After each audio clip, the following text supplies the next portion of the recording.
capítulo 1, o seu próprio coração. Sou manso e humilde de coração, Mateus 11, 29. O meu pai me contou algo que Charles Spurgeon contou para ele. Nos 4 evangelhos recebidos por nós, Mateus, Marcos, Lucas e João, 89 capítulos do texto bíblico, só há um lugar em que Jesus fala sobre o seu coração. Lemos muito nos 4 evangelhos sobre o ensinamento de Cristo. Aprendemos sobre o seu nascimento, ministério e discípulos. Ficamos sabendo de suas viagens e seus hábitos de oração. Encontramos discursos longos e repetidas objeções de seus ouvintes, levando a mais ensino. Lemos sobre a forma como ele entendia estar cumprindo todo o Antigo Testamento e lemos em todos os 4 relatos sobre sua prisão injusta, sua morte vergonhosa e sua surpreendente ressurreição. Considere as milhares de páginas que foram escritas por teólogos pelos últimos 2000 anos sobre tudo isso. Mas em apenas um lugar, talvez as palavras mais poderosas jamais pronunciadas por lábios humanos, ouvimos o próprio Jesus abrir o seu coração para nós. Vinde a mim, todos os que estáis cansados e sobrecarregados, e eu vos aliviarei. Tomai sobre vós o meu jugo e aprendei de mim, que sou manso e humilde de coração. E achareis descanso para a vossa alma, porque o meu jugo é suave e o meu fardo é leve.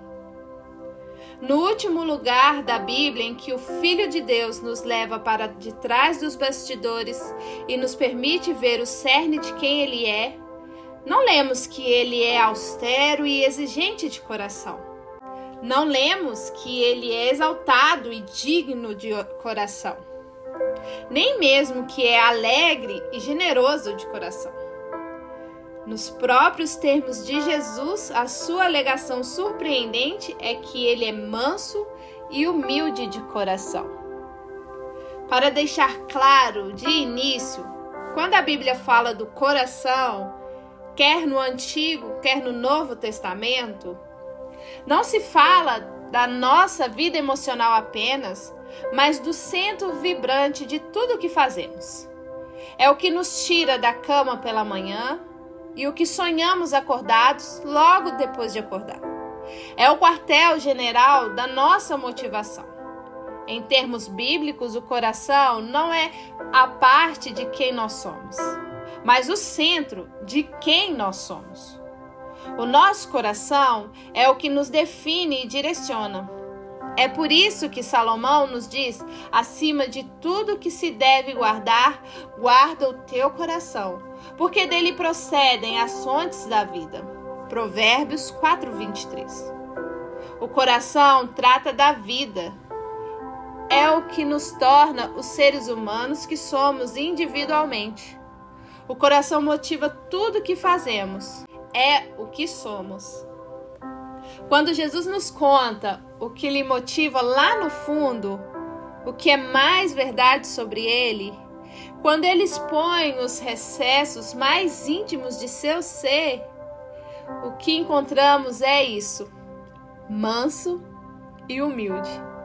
Quem poderia inventar um salvador desses? Sou manso. A palavra grega traduzida como manso aqui ocorre 3 outras vezes no Novo Testamento, nas bem-aventuranças, os mansos herdarão a terra, Mateus 5:5, na profecia em Mateus 21:5, citado em Zacarias 9:9, Jesus é o rei que vem a ti humilde e montado num jumento, num jumentinho. E no encorajamento de Pedro às esposas para cultivar, antes de tudo, o íntimo do coração com um espírito gentil e tranquilo, que não perece e tem muito valor diante de Deus. 1 Pedro 3:4. Manso, humilde, gentil. Jesus não é esquentadinho, não é duro, reacionário, facilmente irritável. Ele é a pessoa mais compreensiva do universo. A postura mais natural para ele não é um dedo apontado, mas braços abertos. E humilde. O sentido da palavra humilde se sobrepõe ao termo manso, revelando juntas uma realidade singular sobre o coração de Jesus. A palavra específica humilde geralmente se traduz assim no Novo Testamento, como em Tiago 4,6. Deus se opõe aos arrogantes, porém dá graças aos humildes. Entretanto, tipicamente, por todo o Novo Testamento, a palavra grega se refere não à humildade enquanto virtude, mas à humildade no sentido de privação ou de ser rebaixado pelas circunstâncias de vida, que também é como a palavra grega geralmente é utilizada ao longo de todas as versões gregas do Antigo Testamento, especialmente nos Salmos. No Cântico de Maria, enquanto estava grávida de Jesus, por exemplo, esta palavra é utilizada para falar da forma como Deus exalta os de condição humilde. Lucas 1,52. Paulo usa a palavra quando nos diz, sem pretensão de grandeza, mas sentindo-vos solidários com os humildes. Romanos 12,16. Referindo-se aos que não impressionam socialmente, que não são o centro das atenções nas festas, mas aqueles que o anfitrião desvia os olhos quando chegam. O ponto de Jesus dizer que é humilde é que ele é acessível. Com toda sua glória resplandecente e santidade atordoante, sua suprema singularidade e alteridade. Ninguém na história humana foi mais aproximável que Jesus, sem pré-requisitos, sem obstáculos. Waterfield, ao comentar em Mateus 11:29, escreveu: não houve impressão mais profunda na consciência de seus discípulos durante sua manifestação terrena que a nobre humildade de seu temperamento. O requisito mínimo para entrar no abraço de Jesus é simples: abra-se para ele. É tudo que ele precisa. Na verdade, é a única coisa com que ele trabalha. O versículo 28 da nossa passagem em Mateus 11 nos fala explicitamente de quem se qualifica para a comunhão de Jesus. Todos os que estáis cansados e sobrecarregados. Você não precisa se descansar e se recompor e só depois vir a Jesus. O seu próprio fardo é o que lhe qualifica para vir, sem pagamentos na entrada. Ele já diz: e eu lhes darei descanso. O descanso dele é um presente, não uma transação. Quer você esteja ativamente trabalhando duro para aparar as pontas da sua vida, cansados, ou se encontre passivamente oprimido por algo fora de controle, sobrecarregados. O desejo de Jesus Cristo de que você encontre descanso, de que você saia dessa tempestade, é maior do que o seu. Manso e humilde. De acordo com o testemunho dele mesmo, isso resume o próprio coração de Cristo. Ele é assim, tenro, aberto, acolhedor, compassivo, disposto. Se tivermos de dizer quem Jesus é numa única frase, honraríamos o ensino do próprio Jesus, caso respondêssemos manso e humilde. Se Jesus tivesse um site próprio, a declaração mais proeminente na página sobre mim seria manso e humilde de coração. Ele não é assim com todo mundo indiscriminadamente. Ele é assim com quem vem a ele. Toma o seu jugo, implora por sua ajuda. O parágrafo antes dessa palavra descreve como Jesus trata os impenitentes. Ai de ti, Corazim! Ai de ti, Betsaida! E eu te digo que no dia do juízo haverá menos rigor para a terra de Sodoma do que para ti. Mateus 11:21-24.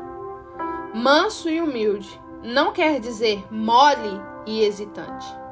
Entretanto, para o penitente, o seu coração de abraço gentil nunca é superado por nossos pecados, pontos cegos e inseguranças, dúvidas, ansiedades e falhas. Pois a mansidão humilde não é uma das formas como Jesus ocasionalmente se comporta conosco. A mansidão é o que ele é o coração dele. Ele não pode deixar de ser manso para com os seus mais do que eu ou você podemos mudar a cor de nossos olhos. É o que somos. A vida cristã vem inescapavelmente com trabalho e labor. 1 Coríntios 15:10, Filipenses 2:12-13, Colossenses 1:29. O próprio Jesus deixou isso bem claro no mesmo evangelho. Mateus 5:19-20, 18, 8 e 9. Sua promessa aqui em Mateus 11 é o descanso para as almas, não o descanso para os corpos. Mas toda a labuta cristã flui da comunhão com o Cristo vivo, cuja realidade transcendente e definitiva é manso e humilde. Apenas quando vamos mais fundo nessa gentileza tenra que podemos viver a vida cristã como o Novo Testamento exige de nós. Apenas quando nos enchemos de ternura do coração de Cristo que exalaremos, onde quer que estivermos, o aroma do céu. E morreremos um dia deixando no mundo lampejos da ternura divina, que é grande demais para ser impedida pelo que merecemos. A noção de gentileza está bem aqui nessa passagem. A palavra suave, na expressão meu jugo é suave, precisa ser entendida com cuidado. Jesus não está dizendo que a vida será livre de dor e dificuldades. A mesma palavra, em outro lugar, é traduzida como bondoso, como, por exemplo, em Efésios 4:32. Sede bondosos e tende compaixão uns com os outros. Romanos 2:4. Considere o que Jesus está dizendo. O jugo é a trave pesada posta sobre o gado para que ele carregue o equipamento agrícola pelo campo. Jesus está usando uma tenra ironia, dizendo que o jugo posto sobre os discípulos não é um jugo, pois é um jugo de gentileza. Quem poderia o resistir? É como dizer a um homem que está se afogando que ele deve pôr sobre os seus ombros o fardo de uma boia salva-vidas e ouvir de volta ele dizendo: de jeito nenhum, eu não. Já está difícil demais aqui me afogando nessas águas revoltas. A última coisa de que eu preciso é uma boia nas minhas costas. É assim que todos nós somos, confessando Cristo com os nossos lábios, mas na maior parte do tempo evitando um relacionamento profundo com Ele, por causa de um entendimento errôneo do seu coração. O jugo dele é suave e o fardo dele é leve.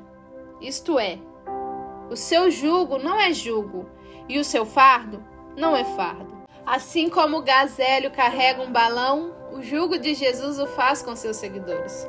Flutuamos pela vida com sua mansidão sem fim e sua humildade supremamente acessível. Não é que ele simplesmente nos encontra em nossa necessidade. Ele vive na nossa necessidade. Ele nunca se cansa de nos arrebatar para o seu terno abraço. É o próprio coração dele. É isso que o faz levantar da cama de manhã. Não é assim que pensamos instintivamente sobre Jesus Cristo. Refletimos sobre essa passagem em Mateus 11, o velho pastor inglês Thomas Goodwin nos ajuda a adentrar o que Jesus realmente está dizendo. Os homens podem ter ideias contrárias acerca de Cristo, mas ele lhes diz de sua disposição aqui, prevenindo pensamentos duros demais sobre ele, a fim de atraí-lo melhor a si. Tendemos a pensar que ele, de tão santo, é, portanto, severo e indisposto contra pecadores, e incapaz de aguentá-los.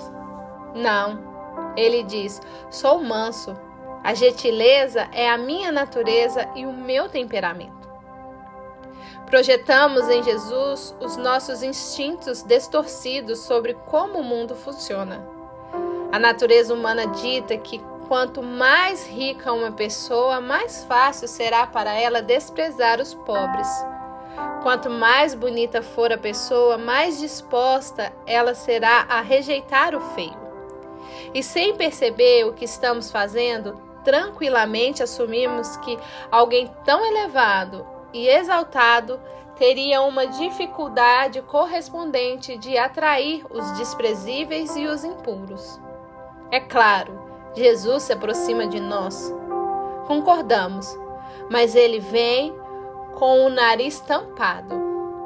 Esse Cristo ressurreto, afinal, é aquele a quem Deus exaltou sobremaneira, a cujo nome todo joelho se dobrará em submissão.